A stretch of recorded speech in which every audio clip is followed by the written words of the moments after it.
Hi, this is Bonnie, and today I am doing a VR to James Feeney on the hashtag The Reader I Am. So I really like doing these VRs because, as somebody who is new to tarot tubing land, I sometimes go like, where can I get some ideas? So I always look at some cool VRs and hashtags and stuff, and I've been following James for a while, and I really do love his content. And this is a really clever hashtag here. So I'm gonna jump right in. So number one, what is the primary system of divination you use? Be as specific as possible. Primary system I use is RWS based, but I try to keep it loose. I'm very more of an intuitive reader, so it's just kind of a little bit of everything, but most of the decks I own are RWS based, but I do have my good share of decks that are Thoth based, and I do have another kind of section of decks that are just its own animal and its own system and its own kind of way, based on pretty much all sorts of different systems. Some have a little more say in it, but RWS. Some have a little Thoth. Some are more Golden Dawn. So there is a lot of different elements, and then I have one that's not that's structured like a tarot but isn't really a tarot at all. So I kind of have a lot, but I would say primary system would be RWS system, and I just rambled. Who do I read for? Myself and others, a little bit of both. Primarily myself. Almost 90% of my readings are for myself. I do readings for friends and family, and then I also have people who are in the know come to me. I'm not one that would solicit business or solicit that I do readings. It's more that, hey, people know that I do it, and then they're like, hey, can I get a reading? Sure, and then we figure it out from there. So it's like I try to kind of keep it very insular, just because I'm not comfortable marketing myself in that way. I'm more comfortable as people coming to me for the guidance. So that's kind of like my philosophy on that, and that's always been. But primarily every single day for myself, and everything like that. What types of readings do I normally do? Topic, spreads, time, medium. I do a daily draw every day, and it's very much like, what do I need to know for today? What message do you have for me for today? I like to keep it open-ended. Sometimes I will have a more specific kind of topic that I need. Like, I might have a family concern. I might be doing a career reading. But when I do readings for others, I try to get as much information as possible, because I like to get like to the nitty gritty. I like to get the open-ended questions. I don't really like when people are like, am I going to get back to, I don't do vanity readings or those like, I don't do like, is my ex going to come back to me or anything like that. I don't do the high school type readings. I try to do more constructive, I want guidance, like guidance oriented readings. So like guidance for family matters, guidance for career matters, guidance for personal growth and projects. I really like doing readings that are very much more self-help oriented, not so much the romance or stuff like that. I really prefer doing stuff that is more about personal growth and self-help type readings. So that's kind of like the thematic kind of readings that I do. In terms of like, channeling mediums and channeling other people, that is something I do privately, but I won't do for other people unless they are very close to me. So that's kind of like where I stand on like that kind of medium. In terms of spreads, when I do readings for others, I create custom spreads. I am very fond of horseshoe spreads. I am very fond of 3-card spreads. for my daily draw, I do one tarot, one oracle. When I have a specific question, I'm very fond of a 3 card. When I'm doing like a synopsis or a more deeper issue, I will throw out, I'll come up with a horseshoe spread or some kind of customized spread. So I try to work that out. I used to be like straight up Celtic Cross all the way, and I don't really do Celtic Crosses too often. I do them maybe once or twice a year as my check-ins, but not really much more of those. Reading style: analytic, intuitive, spiritual, predictive, or fortune. I would say it's more of a combination of analytic and intuitive. Predictive and fortune telling. Predictive is kind of more like the guidance part. Like, hey, if you continue down this path, this may happen. In terms of fortune telling, I don't see it like as a fortune telling kind of thing like that. I feel like the analytic and intuitive builds on like the predictive and spiritual aspects, but fortune telling is kind of like eh. So my reading style is definitely like very analytic. A lot of times I do readings primarily, like when I do readings for others, it's primarily email. Like I like to do it in my own space, at my own reading table. I let the cards digest, and sometimes the messages come quick. Sometimes I need to sit and let it absorb. One thing that I do too, when I wanted to mention this before, when I read for others, yeah, actually, I'm going to answer that in the next question. So like my style, like I like to let the messages come fluidly. And sometimes they come immediate, sometimes they take a while to come in. You know, the messages take some time to absorb inside, so I like to also be analytical, let the intuitive hit come first, and then kind of go with the analytical and kind of like build it from there. I love to give detailed reports when I'm sending off messages to people. So that goes into the next question and the types of readings you conduct. Evaluative, coaching, empowering, reflective. I think all of those things, like I had mentioned in one of the other in the past question, I really like doing this as a self-help, kind of self-empowerment exercise. So I think that it's a little bit of evaluative, coaching, empowering, and reflective. I think it gives people the tools that they need to figure things out and kind of reflect on what they're doing to empower themselves, to give them that kind of guidance that they're looking for. What I really like to do when I'm working with someone else, since I have a lot of decks, I try to channel their energy. So I try, like, if it's somebody I know which decks to use. If it's somebody who's coming to me and it's somebody I don't know as well, I do send a questionnaire. I do want to know their birthday. I do want to know some things about them. I want to know what the overall question is. Sometimes just selecting a deck for others can take me a little while because I want to make sure that I'm making a match, because I think that's really important as I'm working through my decks and I'm giving the care and attention. I'm understanding the personality and the mechanism of each deck, so I want to make sure that I'm matching the right person to the deck that is suitable not only to their personality but also suitable to the question at hand. So I try to do that, and I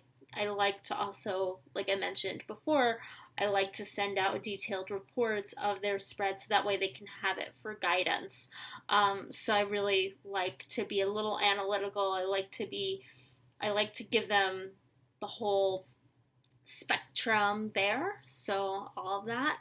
My ideal reading atmosphere is here in my room. in my little reading area room. I like to have my table. I meditate. I just sit with the cards. I just tap into the energy. I channel. It could be 5 minutes. It could be more. It could be less. I channel that energy, and I like to kind of have that. Sometimes I'll have, essential oils coming in, or I'll have a candle lit, or I'll have a cup of tea. I just kind of like to build that mood and everything like that. So that's my ideal atmosphere, being cozy and comfy in my space. Reversals, jumpers, shuffling styles. Reversals, it's a maybe. It depends on my mood, actually. It's funny because when I first started reading, and this is many years ago, I started reading in the 90s, like in 89, 90. I was in high school at the time. And I took it so seriously. I was like, I only do Celtic cross spreads, and I do not do, because there was an anti-reversal thing back when I started. Like, no one did reversals back then. Like, there was no, I do not do reversals. That is not a true reading. And then there was a sea change that happened where it was like, yes, you have to take reversals into account. So I've done both, like working with reversals and not working with reversals. I try to respect the deck. If the deck guidebook offers reversal meanings, I'll be more inclined to use reversals. Most of the time I don't, because depending on the actual deck, the way I shuffle, I keep it really low to the ground, and it's kind of hard for me to shuffle it. I'm not a good overhand shuffler. I'm a crappy shuffler. I've always been a crappy shuffler. So, that's a long-winded answer, but I sometimes use reversals. I sometimes don't use reversals. Jumpers, I can now tell the difference between shitty shuffling, and yes, I could tell the difference between crappy shuffling and a true jumper. So I would say 90% of the time, it's truly crappy shuffling. So when it is truly crappy shuffling, it's usually like a pile of cards that just kind of all fly. But if it's one solo jumper and it's like I was doing it fine, I'll take it into account. But I could kind of intuitively say, yes, you have to consider this, or no, you're just a shitty shuffler. So kind of like that. My shuffling style, I do riffle shuffling, but I keep it kind of low to the table because I have very tiny hands. Actually, I have a really funny story. I once, like years ago, I don't get manicures, but I once, for someone's wedding, I did it, and they were like, oh, you have baby hands. I really do have child-size hands. I have to wear child-size gloves. Most decks are not very comfortable for me, but I do like big-size decks. I do like I don't let deck size really, I know how that can sound. I don't really put that into account, and I would say, like, I do shuffle kind of low to the table. When I riffle, overhand is a little bit tough too, because I have, I'm not coordinated. But anyway, I just kind of went off on a tangent with my shuffling. What is my delivery tone? Constructive, positive, reflective, action-oriented. I think it's more constructive and reflective. I don't sugarcoat things.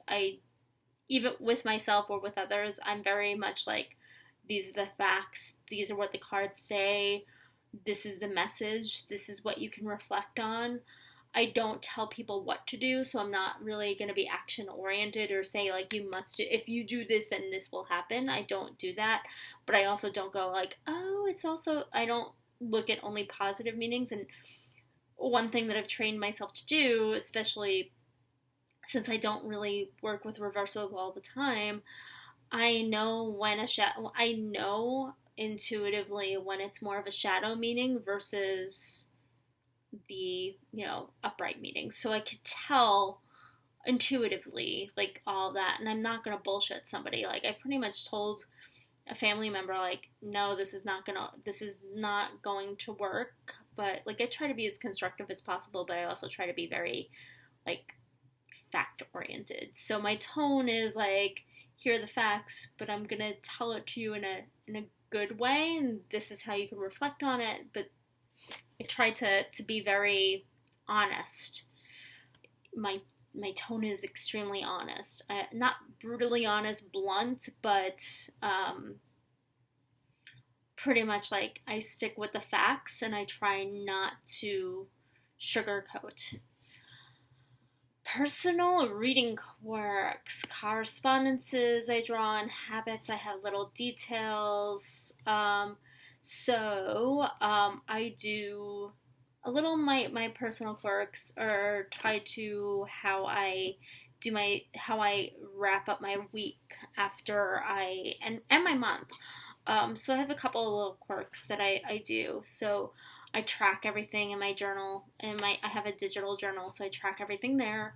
At the end of the week, I look at all the elemental, like what cards showed up, any duplicates, any stalker cards, what are the overlying themes of the week. I put all the cards, on my daily readings, it's like you're getting that daily message, but then I take all the cards that I drew for the week, put it in a spread, and then come up with a more comprehensive 7-card spread, and try to kind of evaluate from there.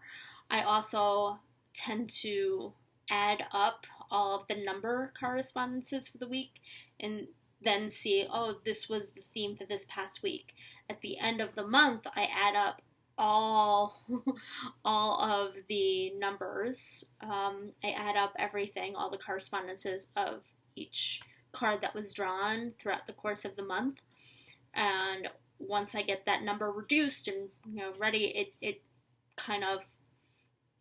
relates to a major arcana card, and that is my message for the following month, the month that's coming up, and that is my guiding force. So for example, it was very interesting when I started doing this, because in February I added everything up and it came out, like when reduced, it came to 13, death leading us to March. Dude, transformation.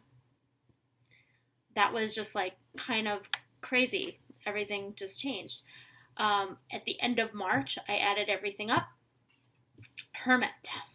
So at the end of April, I added everything up, and I used different style decks that had both. So I added it up and it reduced to 11. So I had an equal number of decks that I used in April that added up to either strength at 11 or justice at 11. So take that as you mean it. I find it very fascinating that these things are just, these messages that are coming to me are just like, this is just how I work. So that's kind of what I do. So that's like some little quirks that I do and some little things that I do when I read and when I'm doing my data analysis of my readings and stuff like that. So yeah, that's pretty much about the reader I am. Hope you enjoyed this. I rambled a bit. And thank you so much for watching. I will jump on some other stuff soon too. Thanks. Bye.